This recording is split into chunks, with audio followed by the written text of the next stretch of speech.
Economies.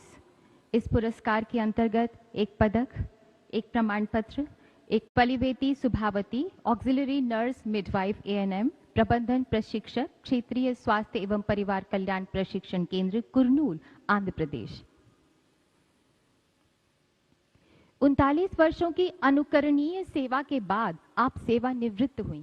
एक स्वास्थ्य शिक्षिका और स्वास्थ्य शिक्षा विस्तार अधिकारी के रूप में जागरूकता फैलाने के लिए आपने संचार, गीत लेखन तथा अपनी गायन प्रतिभा का उपयोग किया। रेडियो वार्ताएं दी तथा कई ग्रामीण स्वास्थ्य शिक्षा अभियान भी चलाए। आपको कई पुरस्कारों से नवाजा जा चुका है। सुश्री वलिवेती सुभावती।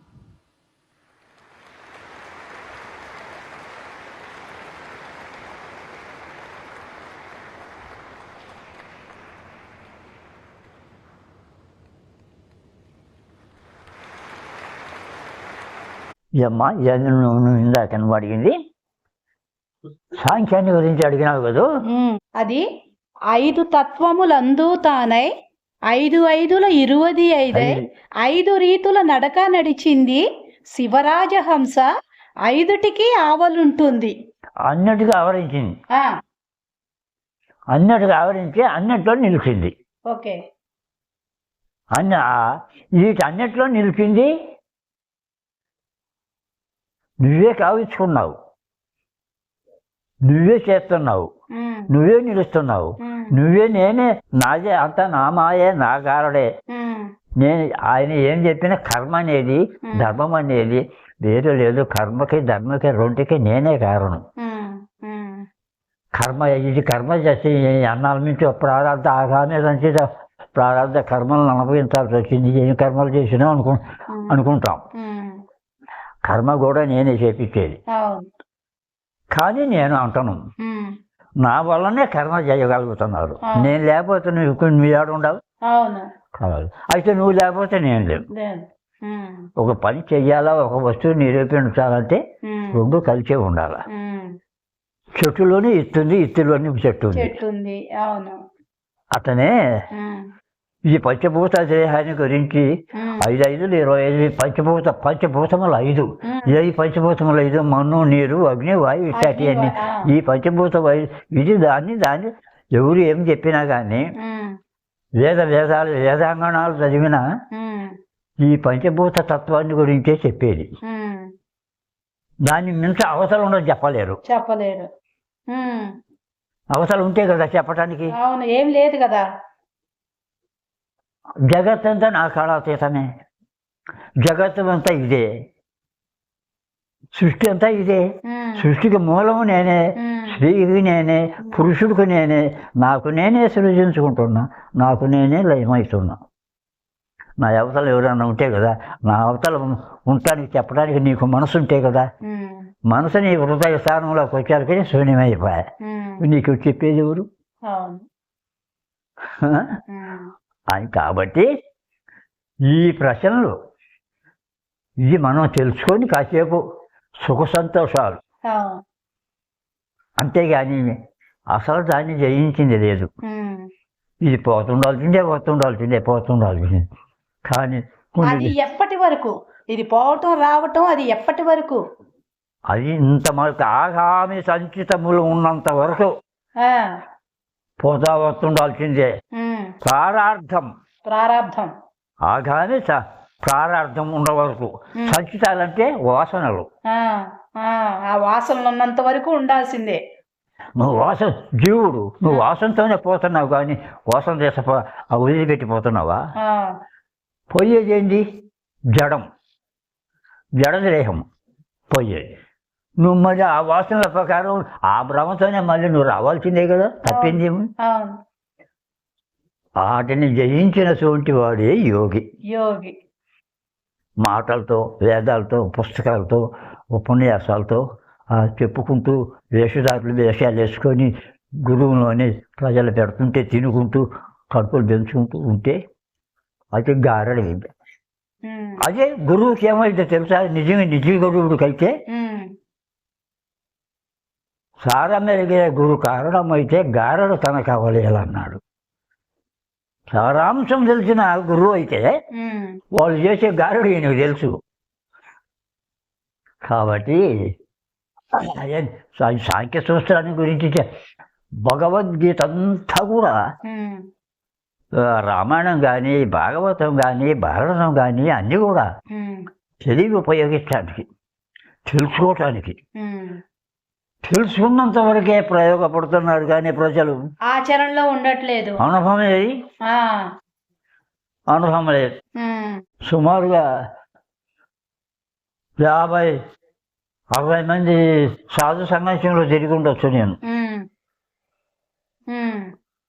అయితే నేను పిల్లోడినని నన్ను ఎవరు దగ్గరికి రానియరు, కూర్చొనియరు చెబుతుంటే. కాబట్టి కర్మానుసారిని మన కర్మని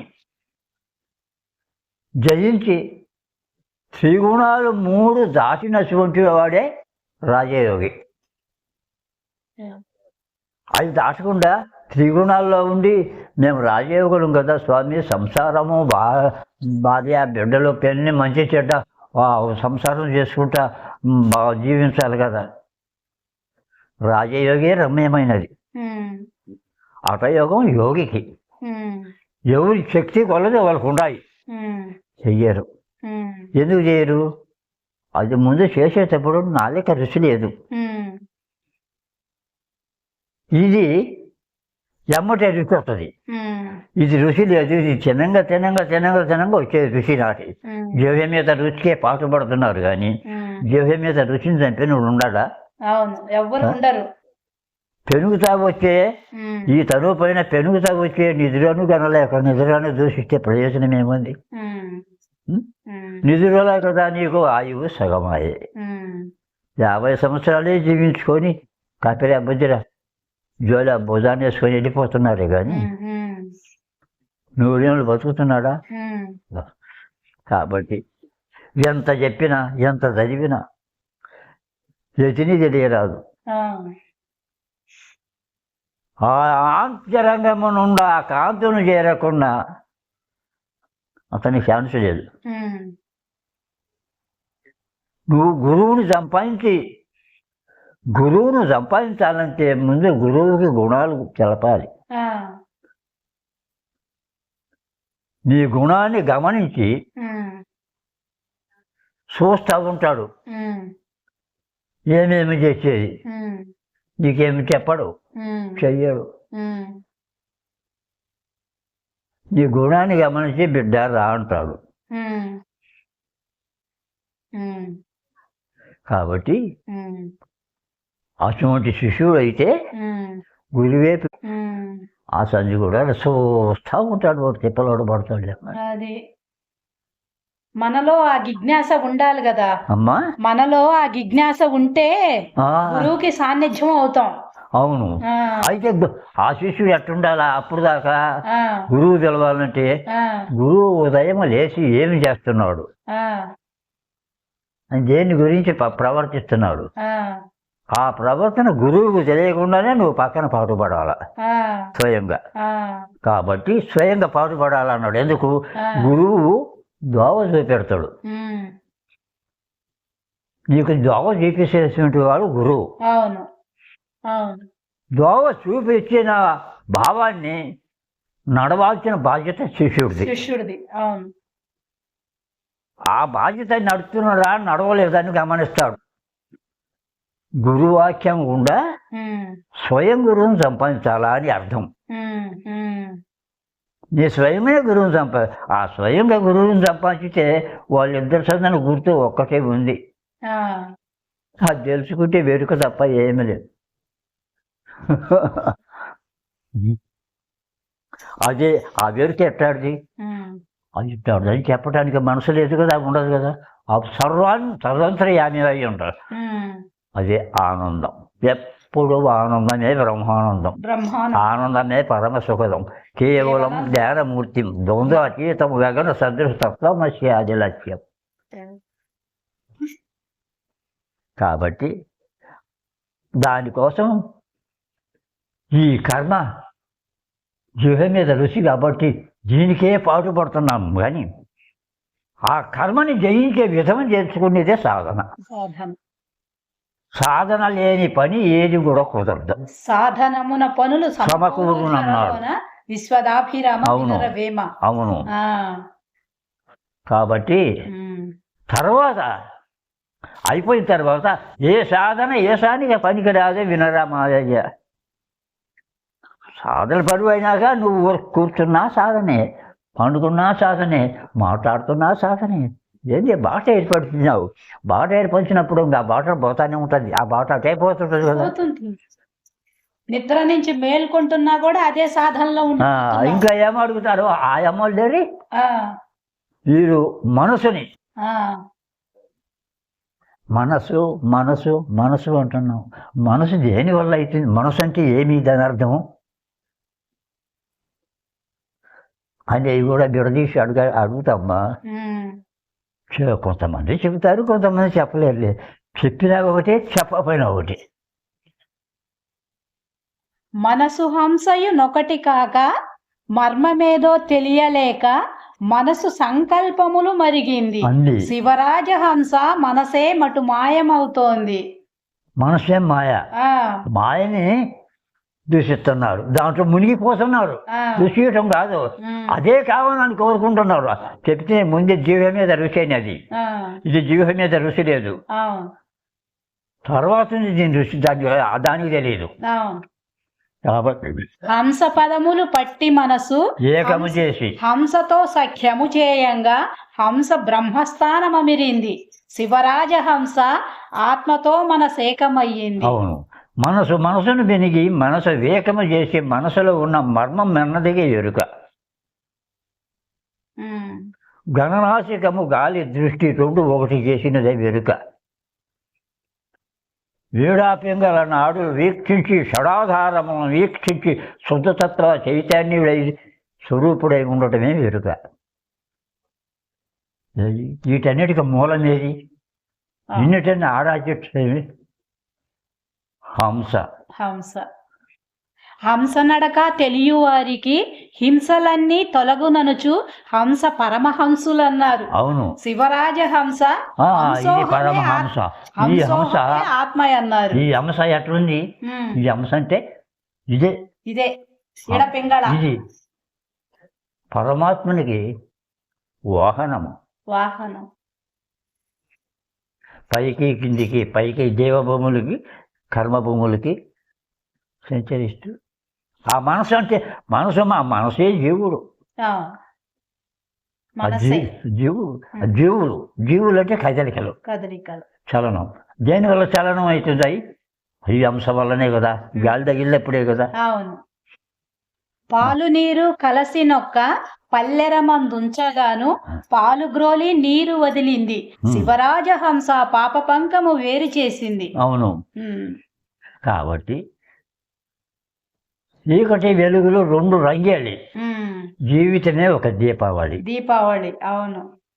కాబట్టి చీకటి లేదు, వెలుగు. గురు శిష్యుల సందు గుర్తు ఏంది? ఆ గుర్తు తెలుసుకో. గురువే శిష్యుడాయ, శిష్యువే గురువాయ. ఏవైపోయి ఇంకా గురుగాడు ఉన్నాడు, శిష్యుడు ఉన్నాడు, ఒక్కడే. సర్వంతర్యా. ఈ సర్వము జగత్తు అందరి 84 లక్షల యోనులు ఎందు కూడా జీవకళ. నా కళే కదా. నా కళ ఏంటన్నా కదులుద్దా? ఇవన్నీ ఎందుకు? అవన్నీ చెప్పుకుంటున్నాం, చదివినాం, చెబుతున్నాం. వాటిని అనుభవించేది ఎట్లా? అనుభవంలోకి అదే సాధన. ఆ సాధన కొంతవరకైనా చేస్తే తర్వాత చేయకపోయినా ఆటోమేటిక్గా దానికై అదే మారిపోతుంటుంది.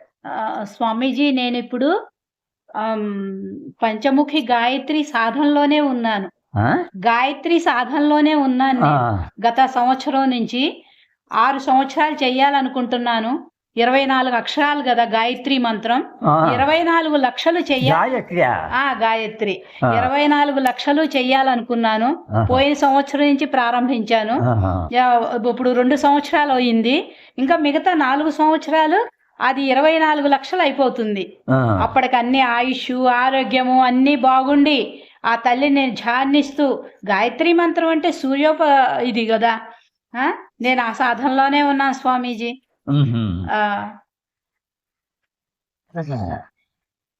అంటే ఇంకా అంత కూడా లేదమ్మా. ఒక్కదానిలోనే మహనీయులు అయిపోయినారు. ఒక్క అక్షరంలోనే మహనీయులు అయిపోయినారు. అది అన్ని ఇన్ని లక్షలు, ఇన్ని వేలు, ఇన్ని కోట్లు, అలవాటు పడేటప్పుడు అలవాటు పడతారు కానీ సాధన చేయటానికి అన్ని కూడా ఒక్కదాని మీదనే నిలబడి ఉండాలి. ఒక్కదాని మీద సృష్టికి, స్థితికి, లయకి, శాశ్వతానికి ఒక్కటే.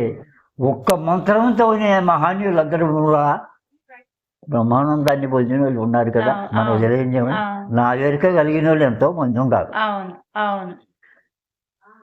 అందరూ ఉన్నారా? లేదు. 100కి 1,00,00,000 ఒక్కొక్కడే తేలి వాళ్ళు మహనీయులైనారు. కాబట్టి నీవు నేను విడదీసి ఏమవుతుంది? నేను ఇద్దరు కట్టంలా అవును కలిపితే నేను ఒకటి. పురుష భాగం నేనే. చల్లదనం, అగ్ని, చంద్ర, సూర్య, ఎన్ని పేర్లు చూడు. ఈ నేను అనే 2 అక్షరములు సావధానముగా తెలియవలెను. ముందుగా ఆదికిని సూర్యుడు, ఇందువారమునందు సోముడు, చందు మంగళమందు భాస్కరుడు, శివరాజహంస అందముగ బుధ కుముద బాంధవుడు. శివరాజహంస అందముగ బుధ కుముద బాంధవుడు. వరుస గురువా రమునయనుడు, సరస శుక్రమునందు శశియు, పరగశని పగలందు భానుండు. శివరాజహంస తిరుగురాతిరి వేళ చంద్రుండు. శివరాజహంస తిరుగురాతిరి వేళ చంద్రుండు. అవును, ఈ వారస్వరంలో ఫలితాలు ఇది. కాబట్టి చైత్రపాడ్యమి విధియ తదియలు, చంద్రుడుండిన జయము గల్గును. చైత్రపాడ్యమి స్వరము తప్పినదా, శివరాజహంస. కొంచెం నొప్పి పడవద్దు, ఒక్కడు చెబుతా ఇను. వేదములు, వేదాంగములు 4 కూడా నేను చదివినండి. చదివి చెప్పేదంతా బీటికి వృద్ధానుకున్నా. ఎవరైనా చెప్పమని స్వామి చెప్పండి స్వామి అని అడిగేవాళ్ళే కానీ ఆ బ్రహ్మ సాధన చేసి ఆ ఆనందాన్ని గురుముఖంగా పొందాలని అడిగినోడు ఒక్కలేడు. అది కావాలి ముఖ్యం, గురువు కావాలి, ఒక్కలేడు. అట్లాంటప్పుడు వాడు ఎంత చదివినా ఎతిని తెలియరాదే. అంతరంగమునున్న శ్రీకాంతుని చేరకుండా మతగర్భవద్దున్నాడు. సిద్ధ ఏమంటాడు? తల్లిదండ్రులు విడిచి చిన్నవాడు ఎన్ని చేసేది నీకు తెలుసు, పావస్తున్నట్టు తప్పస్తున్నా అని తల్లి చెప్పినప్పుడు తల్లిదండ్రి అని చెప్పేటి మాట నీకేల తల్లి. చిన్న సింగపు పిల్ల వేణుగా గుండెలోనే వదిలించాలి అంటాడు. వేణుగా గుండెలు ఉన్నాయంట నీలో. కాబట్టి వాటిని జయించితే అష్టకళా సిద్ధులన్నీ కూడా నీలోనే వెల్లడైతాయి. నువ్వు చదవాల్సిన పని లేసమా.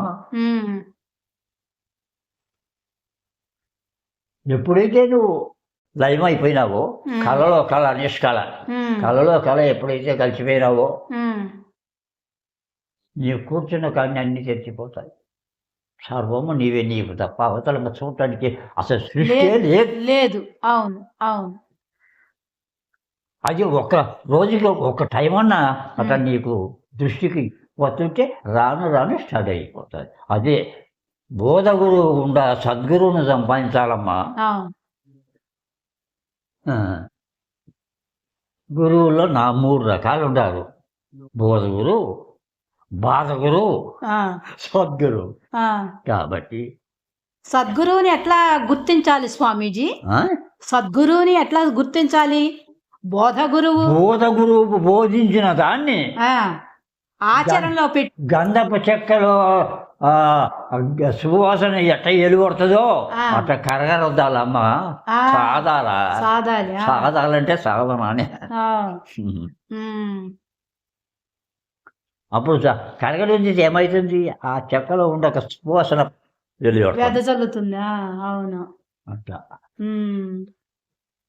అది కాబట్టి ఇక చెప్పాలంటే అసలు యోగము చేసే విధాయకం ఎట్లా చెప్పండి. కొన్ని ఉపమానాలు గ్రంథాల్లో చెప్పినారు కదా. సాధన చెయ్యాల. సాధనమున పనులు ఏమైనా సమకూరునని సోదాభిరామ వినరాయేమని చెప్పినాము కదా. ఆ సాధన చేయబోయేటప్పుడు మేము అమరించుకోవాలి. సాధన చేసేటప్పుడు ఎట్లా చెయ్యాలి, ఆ సాధన బాబోయేటప్పుడు ఏ రీతిలో పోవాలి, ఏ రీతిలో పీఠం మీద కూర్చొని మనం సాధన ఎట్లా పడిచేయాలి, ఆ విషయాలు తెలిసినా చెప్పండి స్వామీజీ. మరి ఇంకా పుస్తకాల్లో చూసి చెబితే అదేంది చెప్పండి స్వామి, ఇదేంది చెప్పండి, ఈ చెవుని చెబితే ఈ చెవుని వెళ్ళిపోతా. ఏముంది చెప్పినా నువ్వు విన్నావు, ఇంకేముంది ఆడ, నీకేమొచ్చింది ఆడ, ఆడ ఏమి ఆనందం కలిగింది, ఏమి సంతోషం వచ్చింది. ఒక్కొక్క పని చేస్తుంటే ఆ పని పూర్తి అయ్యే వరకు ఒక్కొక్క ఆనందాన్ని నీలోనే నీకు తెలియాలి. అవును అవును. షడాధారములు వీక్షించి శుద్ధతత్వ చైతన్య స్వరూపుడు కావాలి. వీడాపింగలు అన్నాడు కాబట్టి కుండలిని జాగృతం చేసుకోవాలి. జాగ్రత్త మేలుకొల్పాలి. కుండలిని మేలుకొలి అది తిని మత్తుగా పడి ఉంటుంది, మేలుకొల్పాలి. దాని నుంచి హంసని తీసుకున్నప్పుడు అది కుండలిలో కాడికి పోయినప్పుడు అది అపానం వాయువుగా గుదన పోతుంది. కోని కూడా బంధించి 70,000 అడుగులకి సోకుద్ది. తిరుక్కొని మళ్ళీ అపానం వాయువుగా పోయేటప్పుడు బంధించాలా. ఆ నుంచి ఎక్కుతుంటే అది ఎంతవరకు ఎక్కడికెక్కడికి పోతుంది అనేది పైన కాడికల్లా పైన స్థానానికల్లా నీకు ఉనికి నీకే తెలుస్తుంటుంది. వాడాం దమ్మున రేయం బగులు పెనగ చూడవాలి. విశుద్ధ స్థానంలోకి వచ్చే వరకు మనసులో ఏమైపోతాయి. అప్పుడు నీకు యోగం కుదిరినట్టు. ఈ చెప్పించు, ఈ చెప్పమని అడిగే ఒక్కరు లేడు. ఇతర దేశం అమెరికా నుంచి కూడా వచ్చినారు. స్వామీజీ నాకు ఒక డౌట్, ఇది ఇప్పుడు ధ్యానంలో కూర్చున్నప్పుడు నాకు అంత ధ్యానం అంతా అయిపోయినాక గురువు గారు ఇచ్చినాక మంత్రం కూడా జపించుకున్న తర్వాత చాలాసేపటికి ఈ గాయత్రి మంత్రం కూడా జపం అయిపోయిన తర్వాత ఒక 10 నిమిషాలు పావు గంట ఆ శ్వాస అనేది నాకు ఆడదు. అంటే నిలబడుతుంది. నా శ్వాస ఏమైందా అని దాని మీద ధ్యాస పెట్టంగానే స్వామీజీ ఇది నాకు అర్థం కాని విషయం ఏంటంటే ఎక్కడికి వెళ్తుందంటే అలా ఒక చిన్న టార్చ్ లైట్ వేసుకొని ఇది తీసుకెళ్ళిపోద్ది ఎక్కడికెక్కడికో. సూర్యుడు అస్తమిస్తున్నప్పుడు ఎలా ఉంటుందో, మరి ఉదయిస్తున్నప్పుడు ఎలా ఉంటుందో అక్కడ దాకా లోయల్లాగా వెళ్ళి అక్కడ మీ వంటి ఋషులు వాళ్ళంతా కనిపిస్తారు స్వామీజీ. నాకు అందరు కనపడతారు అక్కడ. నోట్లో పెట్టినట్టు కూడా ఉంటాయి. నాకు అది తింటా ఉంటావు, మళ్ళీ ఇంద్రియానికి చెరికేయాలకు ఏమీ ఉండదు, నువ్వేమో ఆడిస్తానే ఉంటావు. వాళ్ళే చూసుకుంటారు. అది ప్రాణాయామము. నేను చెప్పింది కుంభిణి. ఊరికి ప్రాణాయామం వేరు, కుంభిణి వేరు. ఇది కుంభకం చేసేది. కుంభకం చేయటానికి అందరికీ ఆ శక్తి చాలు. ప్రాణాయామం చేస్తూ ప్రాణాయామం చేసినంతసేపు కొంచెం మనసు పేరాకుండా ఉంటుంది. ఆ ప్రాణాయామం అట్నే చేస్తూ రాను అలవాటున ఆటోమేటిక్గా బాహ్య కుంభకం కలగాలి. బాహ్య కుంభకం కలిగితే నువ్వు ఇప్పుడు కూర్చుంటే సాయంత్రం లేచినా కూడా ఇప్పుడే కదా నేను కూర్చుంది అనుకుంటావు.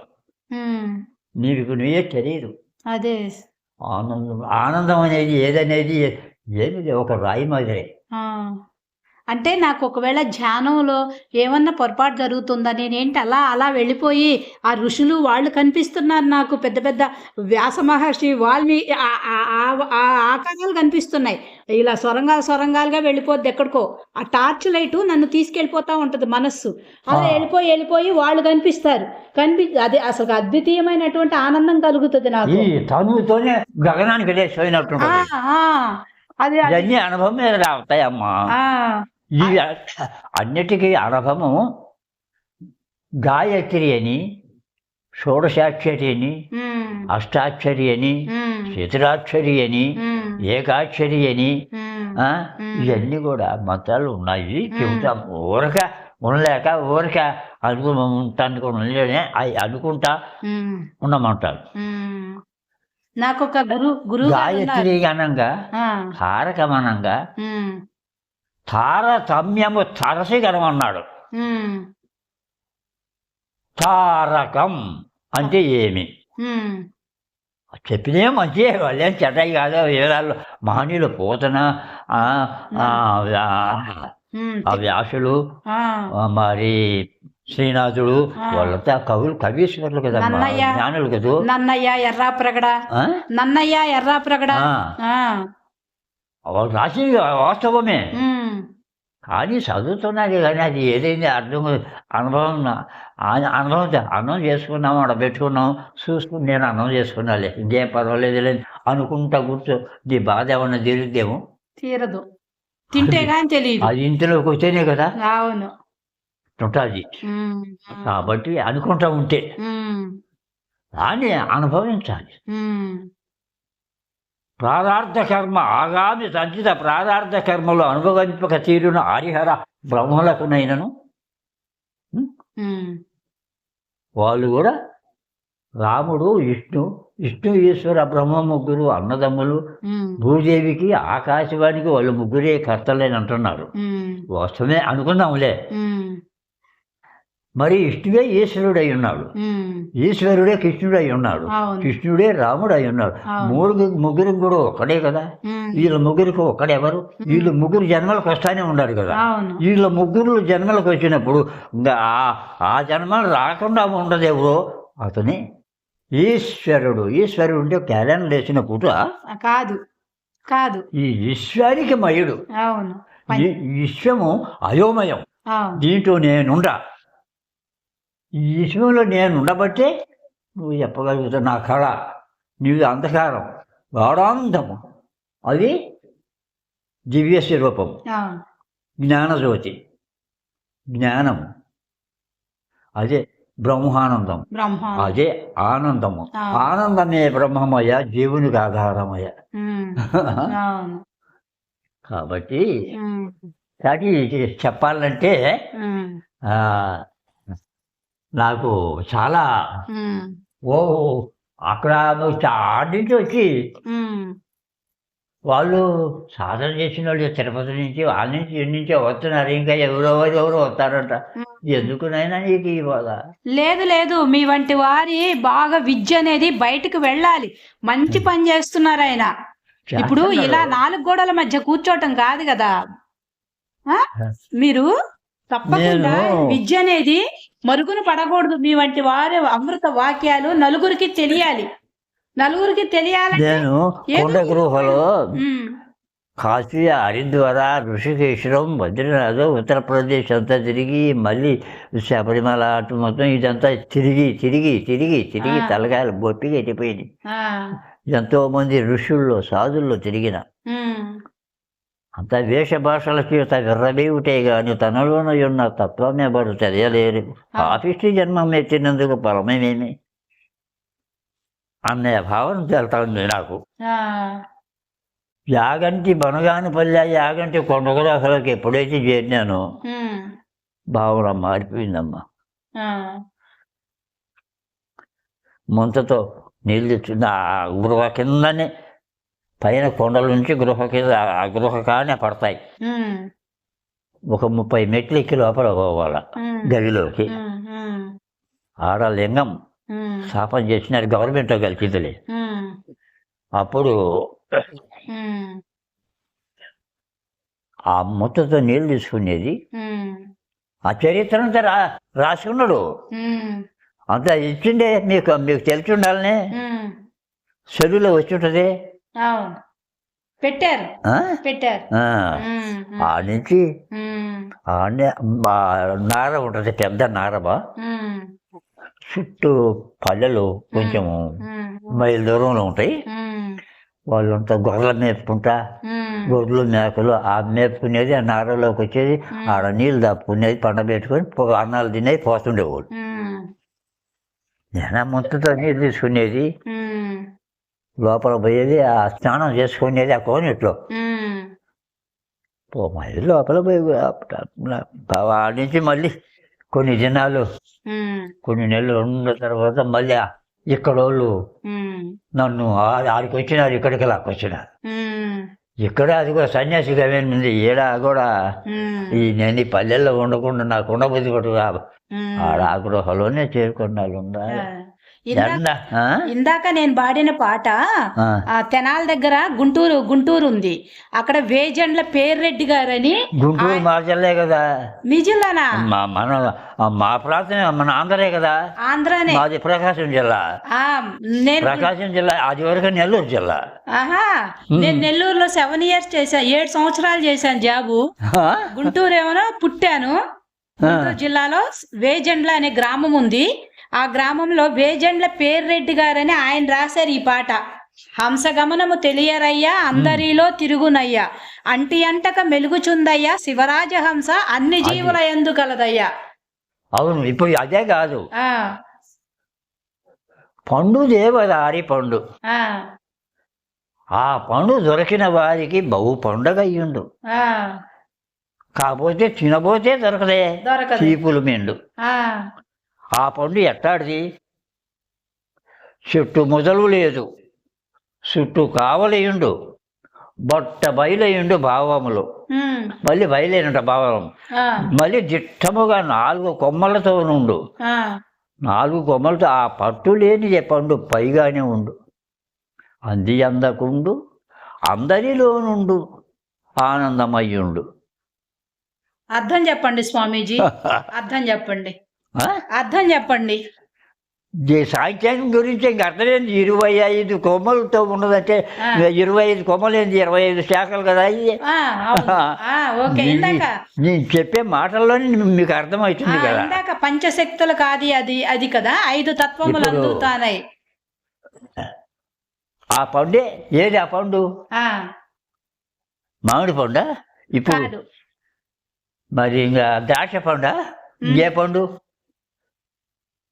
దేవదారి పండు. దేవదారి పండు. దేవ దారి పండు. ఆ పండు అంది అందకుండు, అందరిలోనుండు, ఆనందమయ్యుండు, నిగమాతీతమునందు నెగడుసునుండు. అబ్బా, నెగడుసునుండు ఇదే నిగమాతీ. అలరి వీర గురుని వద్దనుండు.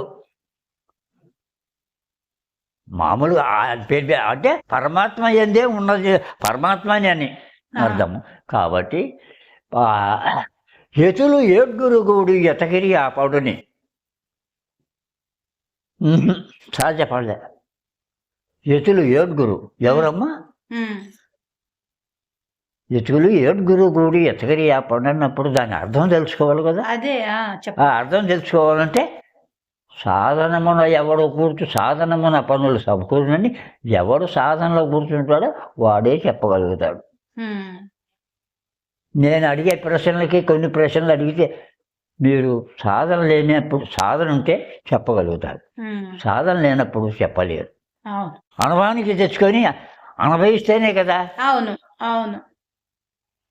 నీకు ఆనందం అని ఇచ్చేది ఆ అన్నము, ఆనందం అని ఇచ్చేది వ్యసనంతో బాధతో కూడుకున్న బాధను ఖండింపు చేసి ఆనందాన్ని కలిగుతుంది కదా. ఎతులు 7 గూడి ఎతకరి ఆ పండు, మరి సత్యవాదులకే మరుగునయుండు. అలా అలా సిద్ధగురుడి యొద్దనుండు. సిద్ధ గురుని యొద్ద ఉండు. సిద్ధులేఖలవాడు సిద్ధయ్య ఆ బ్రహ్మంగారు శిష్యుడు అని అనుకోవటానికి లేదు. సిద్ధి పురుషుడు ఎవరైతే సిద్ధి అవుతాడో సిద్ధయ్య.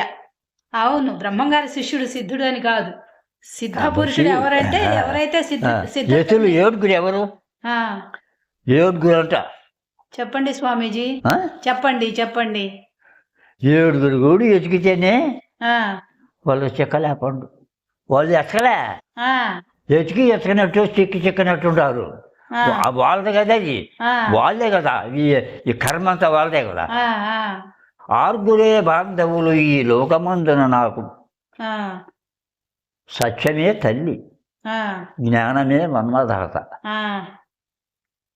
కానీ కర్ణశివంటి పుట్టినటువంటి వాళ్ళు వీళ్ళు నా తల్లిదండ్రులను అభివృద్ధి కర్మ సందేహంగా అంతరార్థంలో చూసుకుంటే విశ్వమయుడు ఈశ్వరుడు తండ్రి, జగన్మాత, ఓంకార స్వరూపిణి, ఆ పార్వతీదేవి తల్లి. వాళ్ళ స్థానంలో నుంచే కదా నువ్వు పిండోత్పత్తి అయ్యి నువ్వు వచ్చేసింది బీజ అంకురము. కానీ అది అంతరార్థంలో పాటించుతాను మాన్యులు, అది పాటించినప్పుడే నువ్వెవరో తెలుసుకోగలుగుతావు. లేకపోతే నా తల్లిదండ్రులు, నా అన్నదమ్ములు, నా వాగులు ఈ భ్రమతో, ఇది భ్రమతో కూడుకుంది కాబట్టి భ్రమతో కొట్టగలుగుతావు. మధ్య వచ్చిందే కదా ఇదంతా, భ్రమతో కొట్టగలుగుతావు. ఈ భ్రమలో కోరింది గురువుగా చేసుకొని పార్వతీ మాత ఆశలన్నీ పాదులు ఇడదేగా కోసి పాదములు విడు వంగదాలను. ఈ ఆశలన్నీ తెగ్గొయ్యాలి. ఏంటి? దేంతో? కత్తికి తెగొయ్యాలా, కొడవలతో పోయాలి. దేంతో పోయాలా? అహంకారాలు మానేసి దేంతో పోయాలా? ఈ తాడుని, పాశాన్ని జ్ఞాన ఖడ్గం చేత ఖండించాలి. జ్ఞానం అనే ఖడ్గం చేత ఖండించాలి. ఎవరు? కాముడు, క్రోధుడు, లోభుడు, మదముడు, మాశ్చర్యుడు, అహంకారుడు, ఇదంతా. ఇప్పుడు స్వామీజీ ఇప్పుడు ఈ సాధనలు గాని, పూజలు గాని, భక్తి గాని ఇవన్నీ కూడా ఉపశాంతి కోసమే. అంటే అసలైన జ్ఞానం రావాలంటే ఏం చెయ్యాలి? ఏంటంటే నువ్వు కాసేపు సంతోషంగా ఉండేదానికి ఆ నుంచి మళ్ళీ అది చెప్పుకోవడం అంటే మళ్ళీ ఎవరిదో వాళ్ళదే, ఎవరి భావాలు వాళ్ళే చెప్పి కొట్టుది మళ్ళీ. సుఖ సంతోషాలు కాదు కాసేపు. ఇది కాదు, ఇది సంతోషం. సంతోషమే సగము బలము. పిట్ట కొంచెమైన దాన్ని కూత ఎంత ఘనంగా ఉంటుందో చూడు. అట్టనే సంతోషమే కదా నువ్వు. సారమైన సంతోషములో, సారమైన చవిలో చవిగని తిరగవలే. కామం అనేది, ఈ మాయ అనేది పూర్తిగా అంటే ఒకటి, ఇది కూడా ఉండాలి. ఇది ఉండకపోతే తను తెలుసుకోలేవు. దేహం ఉంటేనే తెలుసుకోగలుగుతావు. దేహం లేకపోతే ఆయన లేదు, ఆయన లేకపోతే దేహం లేదు. కాబట్టి రెండు ఉండాలి. అయితే ఉంటే దేహాన్ని ఎంత, ఈ మాయని ఎంత క్రమశిక్షణ పెట్టను, అది ఆ క్రమశిక్షణలు పెట్టి గురుముఖంగా తెలుసుకొని గురు క్రమశిక్షణలు పెట్టితే మాయ ఎరిగిన వాడే, మర్మం ఎరిగిన వాడే. మాయని తెలియాలి. మాయ మంత్రసాన్ని ఎవరు? సాక్షాత్ మంత్రం చదివి పొద్దుకొచ్చింది ఆత్మే. కాబట్టి అప్పుడే కళ్ళి నీళ్ళు చల్లే తిండం క్యాక్ అని ఇచ్చిపోయి చెప్పిపోయిన మాట మర్చిపోయి మాయలో పడి మాయా ప్రపంచం. స్వామీజీ ఇప్పుడు మోక్షం అంటారు కదా, మోక్షానికి ఏ కోరికలు ఉండకూడదు కదా ఈ జన్మలో? జన్మ తీసుకున్న తర్వాత ఏ కోరికలు లేకుండా ఉంటేనే మోక్షానికి మనం వెళ్తాము అని అంటారు కదా, మరి అది ఎంతవరకు కరెక్ట్? మోక్షానికి అనేది కాదు, బ్రహ్మ రహస్యానికి. ఓకే, బ్రహ్మ రహస్యానికి. బ్రహ్మ రహస్యం అంటే నీకు భ్రమే లేదు. భ్రమ లేనప్పుడు నీకేముంది? ఇంకా ఇప్పుడు బ్రహ్మ రహస్యం అయితే బ్రహ్మమే నువ్వు అయిపోతేవి. అవును. ఇప్పుడు జీవితంలో ఏ కోరికలు లేవు, ఏది ఏ సమయానికి ఏది వస్తే దాన్ని మనం అన్వయించుకుంటా వెళ్ళిపోతాం. ఒకటి దీంట్లో అమ్మా, కోరికలు ఉండి లేనివాడు కావాలి. కోరికలు ఉండి లేనివాడు కావాలి. కోరికలు ఉండి కూడా ఆ కోరికల మీదకి మనసు పోకుండా ఉండాలి. అది ఆకలి అవుతుంది, నాకు అన్నం అవసరం లేదు, నేను తిన్నాను, నేను ఉపవాసం ఉంటా అంటావు. ఎంతవరకు ఉంటావు ఉపవాసం? కడుపులో ఎప్పుడైతే గప్పగప్ప బాగాలేదో మళ్ళీ పోయి ఎక్కేసుకొని తింటా. ఆకలి అయినప్పుడు తినే తీరాలి. కాబట్టి అన్నం ఉండి లేని వాడుగా దాని మీద భ్రమ లేకుండా బాగుంది, చూస్తానే ఉండాలి. సన్నిధిలమ్మ ఆనందం అనే అన్నాన్ని అందుకో. ఇది మనం తినేది అన్నం కాదు, కోడు, పిండాకోడు. చనిపోయిన వాళ్ళకి పిండాకోడు ఎట్లా చేస్తా. దీన్ని అన్నం అంటే ఎన్నో రకాలుగా పెట్టిన ప్రపంచ భాషలను బట్టి. ఆనందం, నందమే ఆనందం అని సినిమాలు కూడా పడతారు. ఆనందమే జీవిత మకరందం అని. ఆనందాన్ని అనుభవించితే ఆనందమే బ్రహ్మానందం, పరమ సుఖదం, జ్ఞానతీతం. కాబట్టి దీనికి మొదటి ఓం ప్రసంలోనే ఇచ్చినాడు చూడు, ప్రార్థనలోనే. గురువే బ్రహ్మం, గురువే విష్ణు, గురుదేవో మహేశ్వర, గురు సాక్షాత్ పరబ్రహ్మ, తస్మై శ్రీ. అంత అయిపోయింది. అంటే గురువు, గురువే బ్రహ్మం. గురువు అంటే ఎవరమ్మా? ఎవరు గురువు? గురువు అనే 2 అక్షరంబులు సావధానంగా తెలియవాలి కదా. గురువు అనేది ఎవరు? ఎవరిని గురువు అనాలి? మనకి నువ్వు నీ నమ్మకం దృఢమైన నమ్మకం ఉంటే ఒక చెట్టు నమ్మిన గురువే. నీ కొన్ని దినాలకి నీడ ఎత్తది, ఫలం ఎత్తది, పొయ్యిలో కట్టలు ఎత్తది, సామాన్లు ఎన్నెన్నో దాని సాయి మధ్య ఎత్తది. అటనే గురు అని గురువు అనేది. గురువు గుణాలు రహస్యమైనదే రు అనేదే గుణాలతో ఉన్నదే గుడ్డిది. రూపనామ క్రియలు లేనిది, గుణాలు లేనిది గురు. ఈ 2 తీసేస్తే ఇంకేముందు ఉత్తదే బ్రహ్మము. కాబట్టి ఒక్క ఓంకారములో 8 విధాలు ఉండాలి, 8 శక్తులు, 8 వర్ణములు. ఆమె ఏమంటారు? జగన్మాత అంటారు, కాళికా దేవత. ఆమె పార్వతి మహాశక్తి. రావణాసురుడు తీసుకుపోయినప్పుడు ఏమైంది? రావణాసురుడు గెచ్చి మళ్ళీ అమ్మా నాకు నితిన్ పెట్టండి నాడుకుండా మళ్ళీ తీసుకొని చేతులు పెట్టలే. అతనే అన్నీ భాగవతాల్లో భారతాల్లో నేను ఈ భావనకి లేకతలకి చదివిన విషయాలమ్మా ఇవి ఆ గ్రంథాలు. అంటే మాకు లైబ్రరీ ఉంది, లైబ్రరీలో వస్తాయి, చదివేవాడిని ఏందో అప్పుడు ఆపిచ్చి. కాబట్టి వీటన్నిటికీ కూడా ఒక్క అక్షరానికి ఇంకొక అక్షరం అర్థం ఉంది. చెప్పుకునేది ఒకటి, చెప్పరానిది. చదువు చదివినందు సాధారణ ఏమి చదవకుండా మోక్ష గనుడు కాలేదా? చదివితిని ఎన్నేళ్ళు చదివినానే కానీ సంగతి అయిన చదువు చదివి నేను ఎరుగా. అయితే నువ్వు సాధనలో కూర్చున్నప్పుడు ఏ చదువు చదవాలి? సెకండ్ కూడా రెప్పపాటు సెకండ్ కూడా కదిలిక లేని చదువు చదవాలి. ఆ స్థితికి ఎట్లా రావాలి స్వామీజీ? ఆ స్థితికి ఎలా రావాలి? సెకండ్ రావాలి. కాబట్టి 10 గదలని చదువు. తల్లి తొలి గర్భములో